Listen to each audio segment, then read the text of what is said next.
Hello and welcome to In the Making, or in this particular situation, In the Baking, a series of conversations from North Bennett Street School where we connect with a range of new voices, fields, and perspectives. Before we get into our conversation, we want to thank the many supporters that make our programs possible, including the Massachusetts Cultural Council and our partners in craft. My name is Kristen Odell. I'm an NBSS staff member and host of In the Making. We're on location here at Future Chefs in the Roxbury neighborhood of Boston, where food and culinary craft is the medium for teaching life, knife, and professional skills. Toni Elka, right here, founded Future Chefs in 2008 as a school-to-career program for teens. Teens like Shanell Lewis-Johnson, a high school senior and basketball player, and alum and current program operations specialist of Future Chefs, Huynh, right here. And who better to speak with us about food, community, and life skills than our beloved Boston pastry chef, author, teacher, restaurant owner, and James Beard Award winner, Joanne Chang. Thank you. We are thrilled to be a part of this gathering of you brilliant chefs, minds, leaders, and game changers, you two. And with that, I am going to turn this program over to the four of you, and I'll be back. So here we are in International Women's Month, 4 strong women, all in different parts of our paths. And it's so exciting to have a conversation together, and especially with the wafting smells of this beautiful pastry tray, which you can't see, it's behind the mic, but there's some beautiful things lift here. it up. I want everybody to see this. Yum. We brought like 20 pastries so that we could try a bunch of different things. Awesome. So does anybody have a question for other people that they want to start off with? I just wanna, okay, so I don't really know much about like what it is that you do or like what you've done. Yeah. I'm just curious as to like, what do you have going What do I do? Yeah. Who am I? Why am I here? Well, I started out, I didn't start out in the culinary field. So when I walk into a place like this, I think to myself, man, it would have been great had I been introduced to culinary earlier on in my childhood and upbringing. But I actually studied math and economics at Harvard and then worked for 2 years in business. In an office where I got dressed up every day and sat behind a computer and basically looked at the clock and said, really, is the clock moving at all? Because I really didn't enjoy that. I got into the food business, fell in love with it. As you both know, the energy of a kitchen is really infectious. And I opened my own bakery about 23 years ago in 2000. I know, such a long time ago. It's crazy. Opened up one location, never thought I would open up more than one. And then about 6 years after the first one, I opened up a second. And then my husband and business partner, Christopher, and I just started like going. And so now we have 9 bakeries. We also opened a Chinese restaurant, Myers and Chang, about 15 years ago. And I've written 5 cookbooks, and I am obsessed with food and the industry and trying to understand more about what makes people tick and how to make them happy with food. Okay, interesting. I have a few questions, but so like as far as what you started off with, like accounting and financing and stuff, do you feel like that helped you with your business? Absolutely. I think what I have seen often is that people who are passionate about cooking, they get really good at it and they go and they work in restaurants and then rightfully so, they think to themselves, I want to open my own business. And what I see sometimes is people trying to open their own restaurant and not understanding the accounting and financial part of running a business. And that is hugely important. In fact, for us at Flour and Myers and Chang, it's one of the key missions is that we have to be efficient and profitable, because if you don't bring in more money than you spend, then you don't last as a business. So having an accounting and math background definitely helps, especially in the early years when we weren't making money. And I kind of knew what we needed to do in order to keep going because I had a really tight handle on our finances. It's interesting. Yeah. So like now that you have all your businesses, do you feel like you find yourself like accounting again because you have to like, keep up with what you have going on, or? Yeah, I do. It's funny because people often say, oh, you left your business career to follow a passion, which I did. I left business to go into cooking. But now, like you said, I'm kind of back full circle into business because now I'm running a business and focusing on the finances. So I have seen in my career, we were talking before the podcast started, how many of us are in this industry because we like being on our feet, we like moving around. Sitting still for an hour isn't natural to all of us.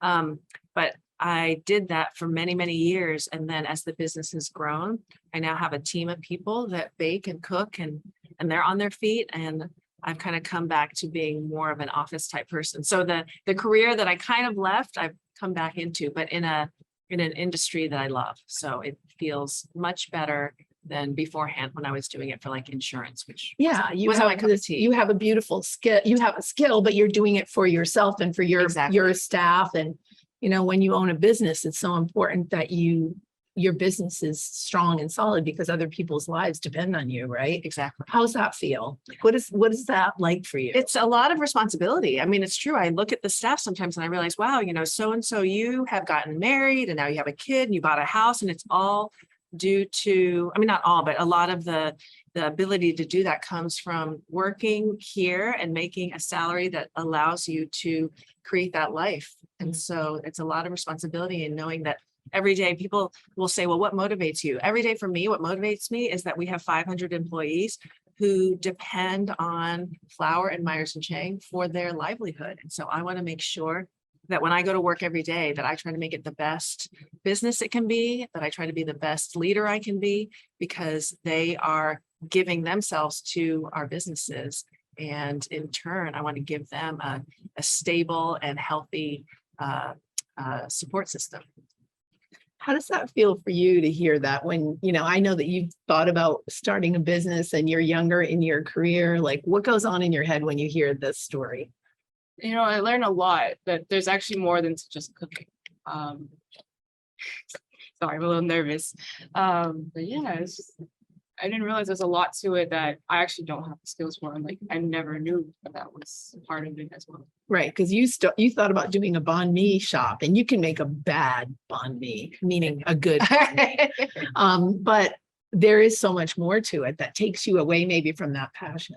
But nobody is born knowing how to do that. And so I didn't know how to open a bakery, right? And I didn't know anything other than, and I didn't know how to make a cookie. And then I learned how to make a cookie, and then I learned how to make pastries. And then I started to learn about what it takes to open a business. And some of it I learned beforehand. And honestly, some of it I was kind of plunged into and thought, shoot, I have to pay the electrical bill. I have to pay payroll. I have to pay meals tax, which I didn't realize until the first couple of months. And the city of Boston came knocking on my door like, you owe us money. It's like, what?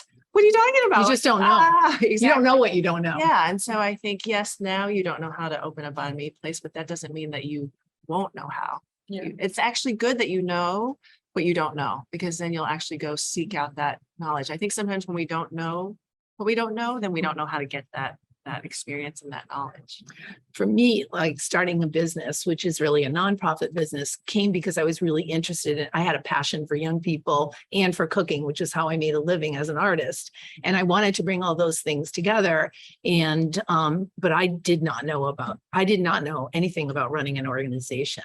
I was a big sister at home, so bossy by nature, but I had to be really not good at things for a while and be able to like not have my pride get in the way of me admitting I don't know how to do this. Can someone help me or teach me? That was a big lesson for me. And I think people think they have to have it all together before they start something, but you don't. I really don't. Totally agree. And I think what you just said is, I see that even at work with the successful people that I work with, they're afraid to fail. And I understand that you're at work or wherever, and you don't want to say to whoever, I messed up and I made a wrong decision, but nobody is born knowing what to do. And so you don't figure out how to do it until you try it. And then of course you're not going to do it perfectly the first time. And so I think having enough confidence to know that you can make mistakes, but then as long as you learn from them. I mean, knowing you started Future Chefs, and I'm sure you made a boatload of mistakes, but you didn't say, oh, I stink, I'm going to go home and never do this again. Not in front of other people. Just my Yeah, husband. exactly. Just at home and alone. Yeah. But then you open the door and you go back out and you're like, okay, you're right. Yesterday I made a mistake. I shouldn't have done that. But today we're going to change course and do better. What do we call that at Future Chefs? I call it resilience. Yeah. And what kind of skill is that? It's an essential skill. Yeah. Like, you know, because it's life, it happens every day. You have to know how to like just try again, push through. Yeah. And it applies to everything. Everything, right? So it's really essential. Yeah. And sometimes people think I can only do something if I reach a certain level. Yeah. Failing is freeing, right? Yeah. What do you think about, the whole idea of failing? It takes a lot to acknowledge it and be like, okay, I can learn from my mistakes. Yeah. There's a lot of people that are afraid to take risks. And like, I was going to ask you guys too, like, what made you decide to do this risk? Like to start your business, to flourish your idea? Well, for me, two things. One, and I'm going to admit to a lot of things here. I was 55 when a job that I had working with high school students lost funding. And I had just got really tired of working for people that weren't deeply committed to keeping things going. Programs in the city often start and fail. And I really hated that, to see there were 90 people in my program and I felt like I loved every one of them and I wanted to keep going. And I thought, I'm going to try to do it myself with the knowledge that I have. And so, and the other thing was I needed to have a job, and I did not want to go out in the job market as a 55-year-old woman asking people to employ me when I felt like I could be my own boss. So it was a big risk. But, I wasn't risking my own money. I was risking my time. Yeah. I got some funding. People believed in the work that I did and helped me. What about you? Yeah, I feel like for me, I was so lucky to find something that I love to do. Like I love baking. I love eating baked goods. I just love being around them. And opening a bakery became something that I couldn't not do. And so even though it was risky, I think I just couldn't not do it. And I just thought, even if I fail, I'm going to figure out another way to do it. And maybe I'll do it in a different format if it fails the first time. It was something just inside of me that wanted to be able to present great pastries and foods to people in Boston, but not just present the food, but also I wanted desperately to create a place for people to gather and call a community. And then I really wanted to create a place that people could work in and be respected and have an opportunity to grow and learn within the four walls of Flower. And so Julius, who works here, he was one of the people who came literally knocking on our door every day, like once a week for like weeks and weeks into months. And finally, and he was like, I want a job. I was like, I don't have anything. I want a job. I don't have anything. Finally, we had something, and he came and he was with us for years. And I hope that we were able to give him a great work environment. So, well, Julius is your teacher now oh, here. no way. So what do you think? Did he get a good training there? Or? Yeah. His baking is like, Oh my gosh, he's like through the roof. he's a great teacher. I love to ask questions and he's always ready to answer them. And he gives his perspective on like things, and it's up for like interpretation, but I really value Julius. Yeah. He's a great leader and a great teacher. I think something that we all have in common, and Julius does too, is that we're craftspeople. We love food is our craft, food is our medium. We take the craft seriously. I know you are the queen of recipe testing and really looking at making a recipe work. It's not always work at the first time, and it doesn't always work never. once you figure it out, and then you have to figure out why. Oh yeah. And, I think there's probably a lot of people watching this Zoom that are also really interested in their craft and being makers. And what does it mean to commit yourself to getting better at something, whether it's a solid thing like a cookie, a meal, a piece of wood, or a business, because there's a craft to being, a leader too, right? I think an important thing for all of us at all stages in our life is to understand that it's not the end goal that's important. It's like the whole path to getting there.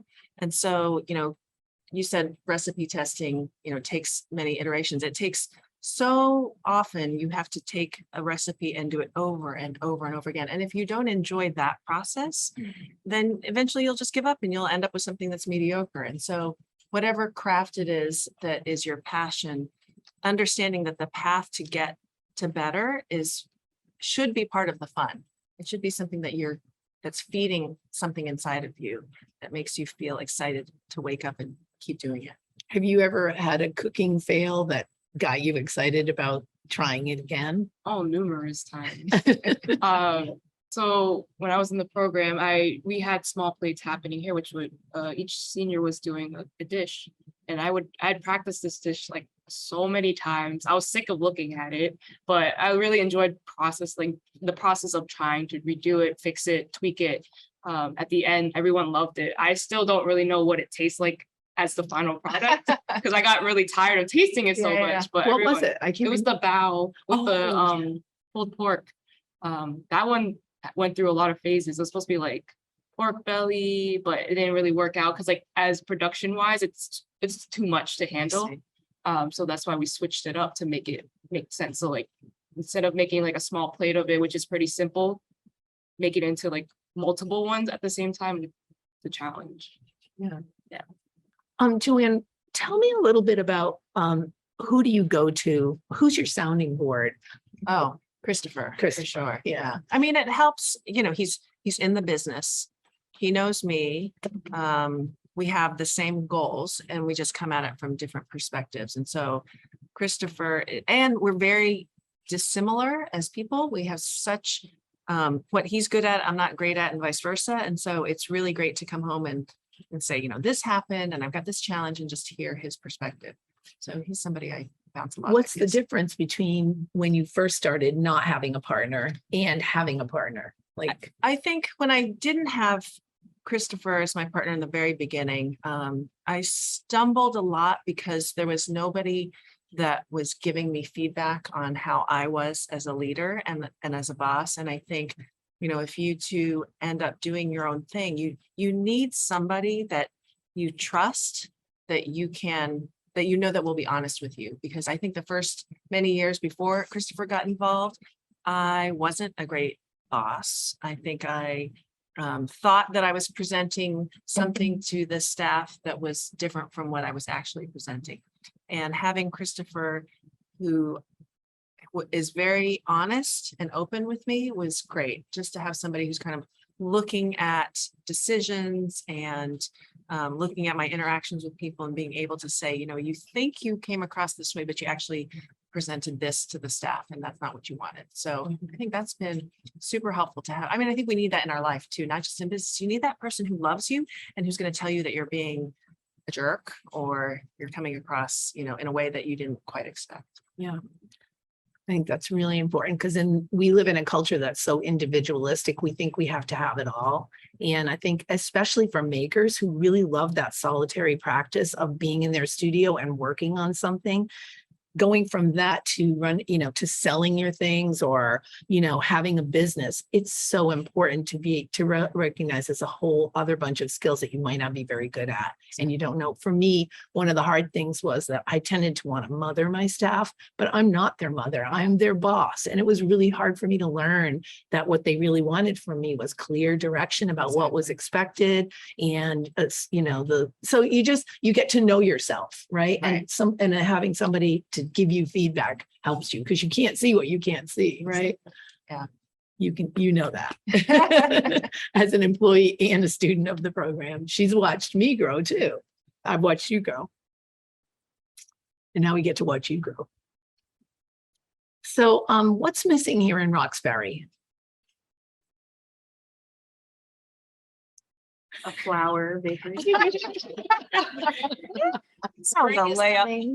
Spring is coming. We have some flowers. We have looked, actually, we looked very close here. We looked at a space that we liked a lot. And it is something that we've talked about a lot. We would love to come to Dorchester or Roxbury and open up a flower. It's just a matter of finding the right space. We would love to have a little flower kind of project out of Future Chefs possibly. Okay. That could be, a little satellite flower where young people are actually maybe cooking just a few recipes that are being, out in the community. And maybe we can talk about that. Yeah. That would be a really cool community service for you guys too. be And amazing. I know our young people would be just so great.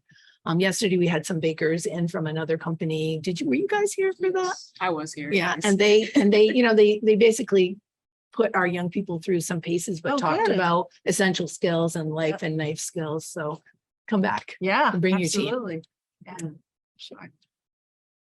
Well, something that it's not necessarily something you learn in the kitchen, but something that we focus on a lot at the bakery and the restaurant. Because everything that we teach the staff, I'd like to think it's not just to help them at work. I always feel like whatever you're learning, you can bring that to your home life and you can bring it to your future life. And one thing that we find that a lot of people don't know or don't recognize is how impactful you are as a person to everybody around you. We're talking, so sure, you teach people how to cook and you can help people, eat good food. Yes. But I think what is missing in this world often is connection. And I think that what we try to do at the bakery and the restaurant is to teach people that you're not just giving somebody a cookie, but you're actually connecting with them for a short moment, whether it's, even if it's through the app, we try to make the language such that it seems like a way that we can kind of talk to the guests. We put a little sticker that says, have a great day. But we all are going through our days, here, glued to our phones, in front of computers, focused on, our craft, whatever it is. And yet what is really most important for everybody is human connection.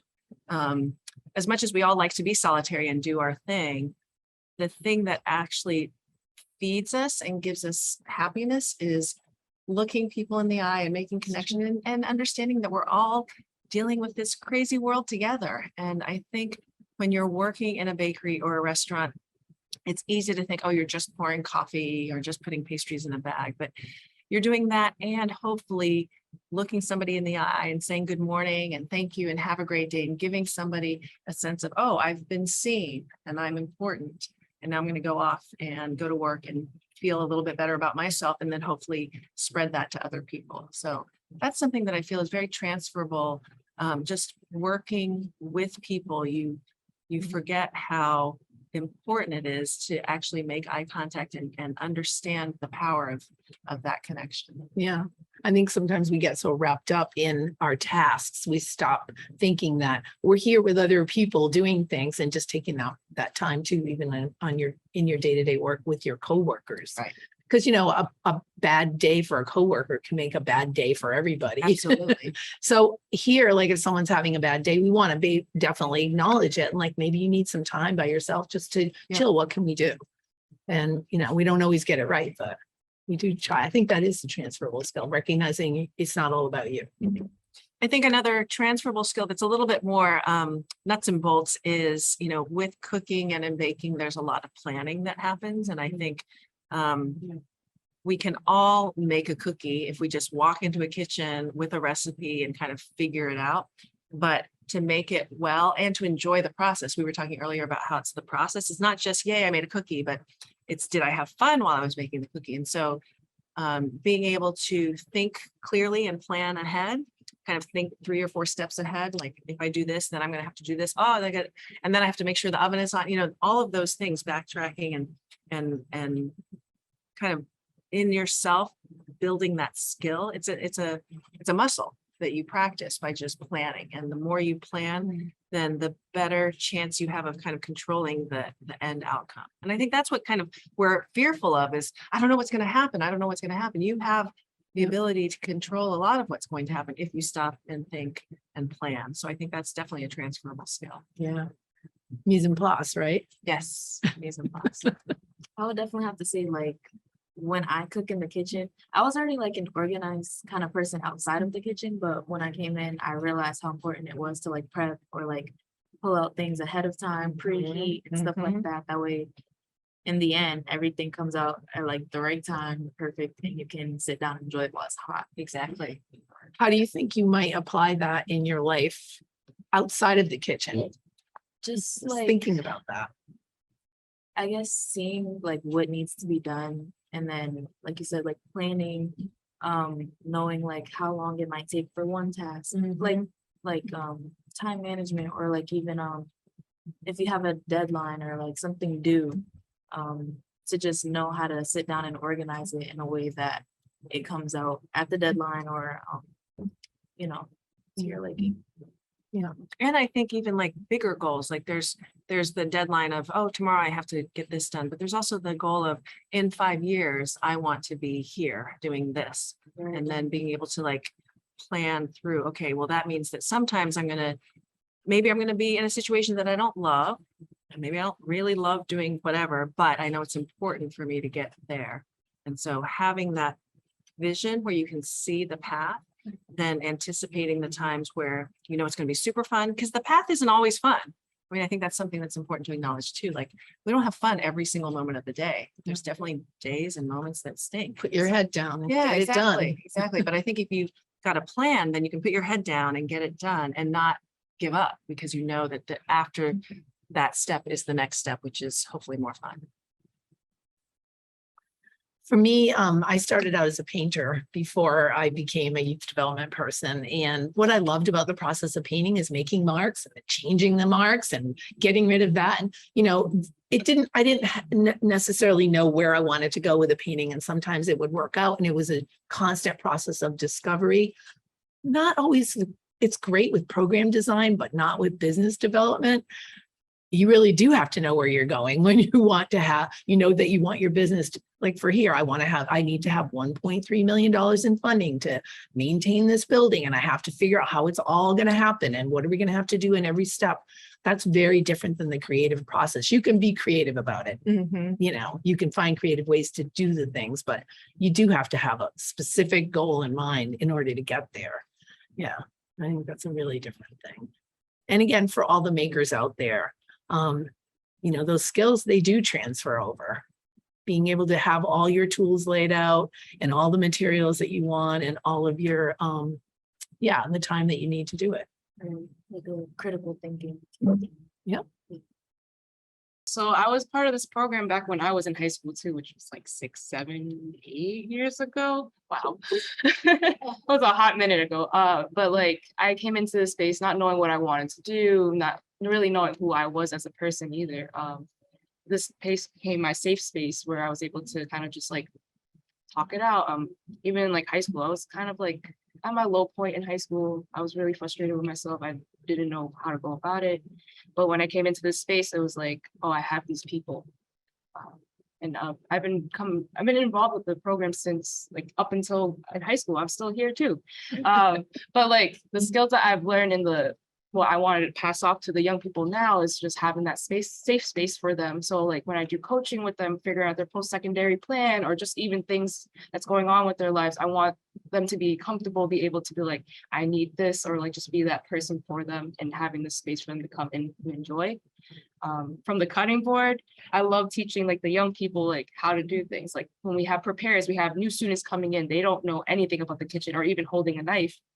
Just being able to teach them how to hold a knife to not cut themselves. Knife safety is really important. I've gone through a lot of the phases in this program, and being in the kitchen, even outside the kitchen as well.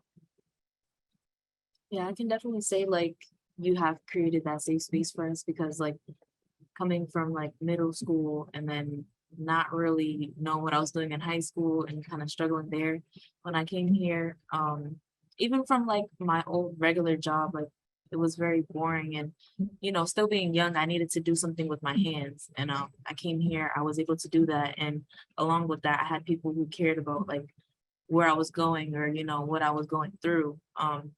So to come from like a boring or regular job to a place that cares about you, it like changes my standard of what I want my job to be. For sure. It's interesting. I mean, people and things, all things grow in conditions. And if the conditions are bad, the plant will struggle, you know, the person will struggle. And if the conditions are nourishing, the plant and the person will grow. And I think what we do is in running a business is we're creating conditions Absolutely. that are either nourishing or starving people from what they need, right? And we don't always get it right. And sometimes things outside of our control, like the weather in a garden, Right. will happen. But I think also another transferable skill is really important is persistence, like not giving up when things are hard, having the belief that you will figure things out, that you can do your best. You might fail, but you won't know unless you really dig in and see it through. Absolutely. Right? Yeah. Because so many times the year after I started Future Chefs, it was a recession. All the funding that we had lined up disappeared overnight. I did not know how to fundraise, and then I had to learn. Right? Yeah. So yeah, those, paying attention to the conditions that you create for your dream to flourish. And that's why I asked you about sounding boards, Yeah. like finding sounding boards in your life, people that won't just tell you what you want to hear, Right. but will tell you the truth because they love you, not to hurt you, Right. but because they really want you to succeed. That sounds like a soft skill, but it's really important. Yeah. That's so interesting. I mean, I've been blessed with really great jobs, and a lot of wonderful mentors as I've gone through my career. I will say something that I've learned from situations that haven't been great is sort of connected to what I was saying about connection. It's understanding the impact that everybody has on everybody. And I've had situations and sometimes specific bosses who have not treated the people around them with the respect or just professionalism that I was accustomed to. And you were talking about how, you've learned going from a boring job to now this job, and then you want to carry it forward to whatever you do next.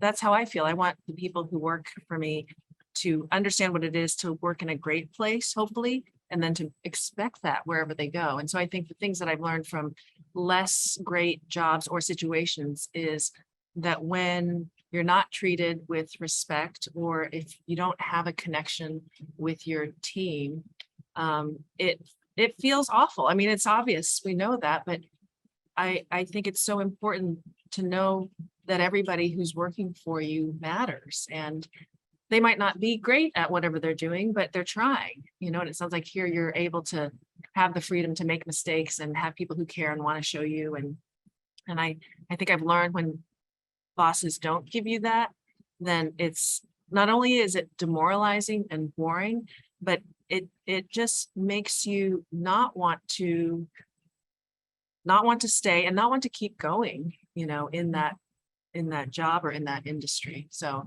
I mean, I've been, again, lucky in that all of my experiences have been really positive, where I just had pockets of times where I've had bad bosses that have made me realize how good the good bosses are.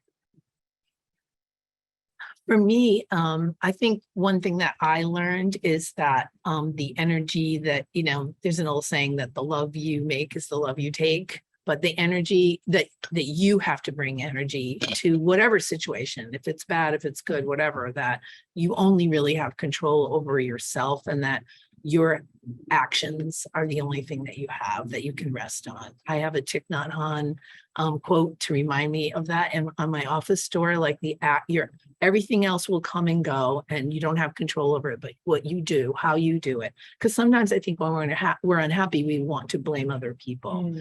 And really, other people are just being themselves, doing their thing. And if you're unhappy in it, it's your job to move on, or to figure out a way to be more understanding about what's happening. Not everybody can just leave a job, but you can find a way to find some peace in that. So I think I learned I'm responsible for taking care of my own happiness in that way. Yeah. Yeah. And that was, the only thing we have control over. Yeah, no, it's true. Yeah, and sometimes that means letting people down and giving your beloved boss a notice, or whatever it is, because you got to go do your thing. Right. You can't take care of other people in that kind of way. You have to be true to yourself. It can be hard.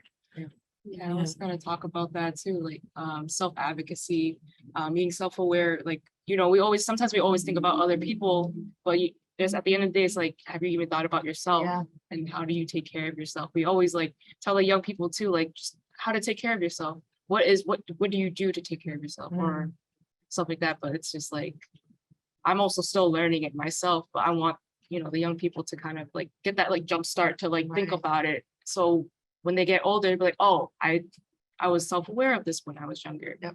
Like, you know how some people learn it later in life. They're like, wow, I wish I knew this beforehand. Yeah.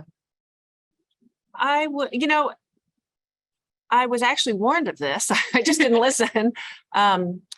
When you want to open a bakery or a banh mi place or whatever, you're focused on the thing, the craft, the item that you're making.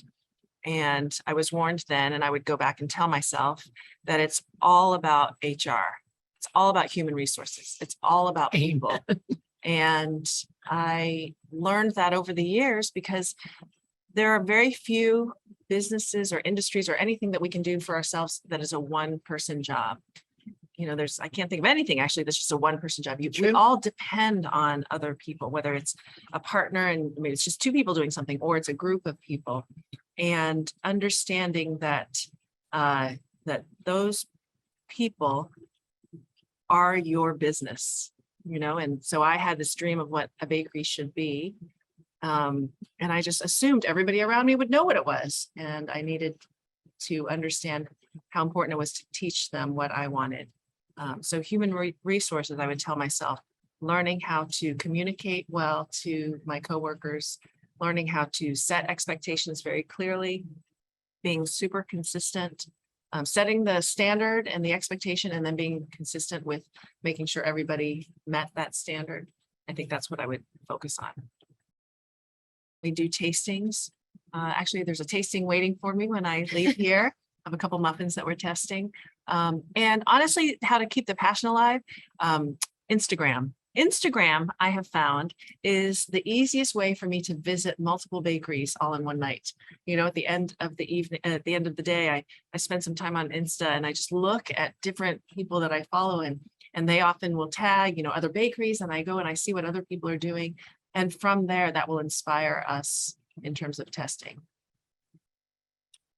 For me, I think it's important not to feel like you have to have the same passion your entire life. Like you could start off, you know, having a passion for youth development and then realize you got a passion for organizational development because you get to do it and you're learning new things. I think it's what each person, you know, what makes people, gives people a reason to get up in the morning. For me, I'm a lifelong learner. I like to have new things to learn. I don't, you know, I need that. That feeds me. You have to know what feeds you, right? Your new dog is feeding you right now, even though you're feeding it. Exactly. Yeah, you have to have things that feed you, and it changes. You were saying today, like, oh, you know, when am I going to know what to do with my life, or how, you know? Yeah. Yeah. You have to follow your passions, but they change too. I feel like my passion is just learning in general. I don't know. I don't know. You're a true Gemini in my mind. Yeah. I'm coming in. I'm dying for that apple Oh, snacking yes. cake. So I have to tell I you, know it's- Joanne, the cookies that are made here are out of control. And I think they're actually not, who makes them? Julia's? I think it's Julie's. Oh. So it's- I want to just ask a few questions of Caroline. Well, one question specifically. I want to talk to you about your experience. Now that you are on staff here at Future Chefs, can you think of something that you've learned about yourself being in the office, as I say, as opposed to at the cutting board? What I learned about myself. So I think I touched upon it a little bit, was like the self-awareness, being able to self-advocate. Growing up, it's like in a lot of Asian cultures, we are told to put our head down. We're told to just take whatever comes at us and just go endure it. But like, as I was in this space, I have a lot of people like they're my soundboards too. They, you know, it's like having those people where it's just like, how do you, like, it's just like, how are you doing? Like asking those questions to me. It's just like, you know, I don't explain it. Yeah, no, that makes sense. Yeah. It's a real balance, right, between being an individual and being part of a family and a society. Like we can't always just think about ourselves, and we can't just always think about other people. There is a balance of those things that you have to find what's right for you. And to think about yourself and others in a way that's healthy is different than a way that's unhealthy, right? Yeah. A question from a guest that you can answer literally about your product, but maybe is informative to Caroline and Shanell going into their futures. What, in your mind, sets flour apart from other bakeries? I think in terms of our product, I mean, everything is made with love. We really do make sure that our staff loves the stuff that we make, and we do tastings all the time and talk to them about, the genesis of the recipes. And there's just a lot of heartfelt love in making the pastries.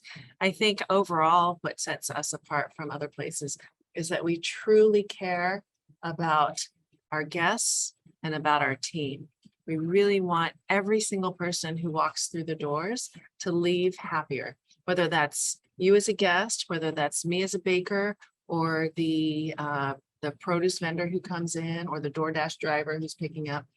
It's kind of a holistic view of hospitality, where we're not just a bakery, but we're a place where we're trying to give back to everybody who walks in, understanding that we're all connected. And I think that's something that, it's energy. It's energy. It's not just a transactional, here's a cookie and here's your coffee and give me the money and then we're done. It's an understanding that we're all part of this world together, and can we play a small part in making you a little bit happier? Because I firmly believe that if you leave Flour or Myers and Chang a little bit happier, then you will be kinder to those around you, and then it just multiplies. It's transforming the world and not transactional. I love that. Absolutely.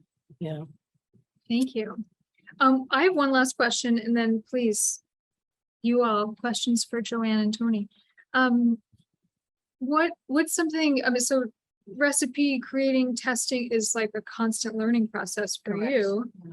What's something that you recently learned about yourself that maybe it's like, oh my God, I'm at this stage in my career. What's something you've learned about yourself recently, if you can think of it? We talk in the world a lot about work-life balance. And I think when you work in the culinary field, everyone kind of laughs. Like, what is that? And I think something that I have learned though, and I think maybe it's because the bakery is going to be 23 and the restaurant's going to be 16. And because we just got a dog, which is kind of a big deal for us. I think I've learned that, I really do want time to enjoy life. And I love what I do. I absolutely love waking up, and I cannot wait to get to work. And at the end of the day, I never want to leave. But I'm starting to really fully embrace this idea of, there is a whole world outside of work that I love, and that I should and deserve to spend time exploring. And so I think I've been learning that recently. I think the pandemic had a lot to do with it. I mean, for 20 some years, Same. it's like go, go, go, go, go. And then those first couple of weeks, it's the first time Christopher and I had been at home together having dinner since we've been together, because we're always working in the evenings. Yeah. Yeah. I really feel the whole society is learning it. And I hear from young people too. What is wrong with you people? Yeah. Why do you work so hard? Yeah. Why don't you have, where is the time and space? I don't want to burn myself out in a job and, not have a life. Yeah. And I think there is a change coming. It's hard because we live under capitalism, and Exactly. capitalism wants us to keep making money and produce things, but there are some downsides that we have to work the kinks out, because people aren't machines. Yeah. We're not machines either. Even though we love our work, I'm the same. I love thinking about work. I love to go to work, and I love, I'm often here late just because there's a lot to do and I love it and I want to see the young people. But yeah, there's more to life than work. So last words, what, Joanne, from your years of experience and everything you just shared with us, what would you leave with Caroline and Shanell if they choose to go into the food industry or not, the culinary world or not? What's something that you would pass along? I mean, I would reiterate what I've been saying, which is it's not just about making the food. That is a huge part of it, of course, but to really get the most out of this industry, my experience has been, is to understand the power of the connection. The food is the vehicle, sure, but it really is making a connection with the people that work for you, with the people that are eating your food. That's what's going to excite you and feed you inside and make you want to keep going. And I think that's why when we were saying earlier, were there risks? There were risks, of course, in opening the bakery, but I am so fed by that connection that I make with people. Because I'm not naturally, like most of us, I don't want to be out in the world, like talking to people. I really don't. I want to make cookies and then give them to you and make you happy. But just handing it to you and not making a connection, that's not enough either. And so I've learned, and I hope that you learn, that it's not just the cooking, but it is the connection. I can agree with that. Like after programming, after we've cooked, we always we sit down and we have dinner together. I personally never sat down with my family and had dinner, but like coming from COVID into the program and then like having to sit down and have dinner in front of people was very uncomfortable. But At first, yeah. And while we were cooking and during dinner, we talked more and the connections that we had, like I walked away more happy with like the conversations I had more than the food that we had. Yeah. You know? yeah. And yeah, I just enjoy having conversations, and I think that the connection really is important. We kind of have to push ourselves. Sometimes there's an event, and by the time I get home, like I want to take a shower, Yeah. I'm gonna sit in front of the TV and cuddle with my baby, my little dog. But when I push myself and then go to the event, I'm always come back happier because I've made some connections with people and had some fun stories. Even right now, I was very like, but yeah.